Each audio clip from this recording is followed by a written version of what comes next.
Jeremy, I don't want to start training camp with any controversy, but what was all the chirping going on between you and Mitch yesterday about this pretty good flow? Well, Mitch and I, we've known each other for a real long time, and he was calling me Elvis, I guess today. Him and the stick handling coach were calling me Elvis, but it's just we're both happy to be here, and to learn from an older guy and our roommate Casey Bailey. It's kind of a cool experience, and I guess you could say the chirping goes on all day. So till bed, we're both at each other's throats, so it's pretty fun. And the Elvis Festival's coming to Collingwood in 10 days' time. For anybody interested in tourism board, you'd look right at home. Hey, Casey, Penn State had a little taste of coffee with the Maple Leafs last spring. What have you been able to learn from an older guy like that in terms of just adapting to this? Well, from him, just the way he carries himself, he's early to events, and, he's kind of just taking us under his wing here and, really showing us what it kind of means to be a pro. And, it's really cool because, he's a bit older than us, so we give him a nickname. We call him Dad, Mitch and I, so it's pretty funny. Everybody has a good laugh, but, he's been great to us, and it's been great to, just be a part of that room, and, to meet a guy like that is awesome.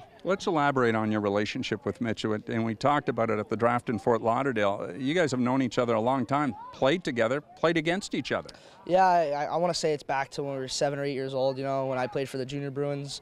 We'd come to the OTTF or the Ronald McDonald tournament, and we'd always see each other in the semis or the finals when he'd play for pro hockey. And, it was kind of a heated rivalry for, I got to say, 7, 8 years. And, over these last few years, we've really grown close together. And, just kind of being picked to the same team it's kind of a dream come true, I guess, for me to, come back with a guy who's such a, he's a great guy and he's a great player as well. So hopefully I can play with him in the future.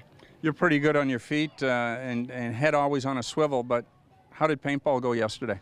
Paintball for me wasn't that bad. I'm not going to lie to you. I was not the most into it at first, and I kind of stayed behind a lot of things, so I really wouldn't get hit. I'm not going to say I was a guy in the front lines, but it was pretty cool, just to see the guys and everybody's having fun. And I got hit in the goggles, so after that I kind of stayed low and everything. But it was a lot of fun.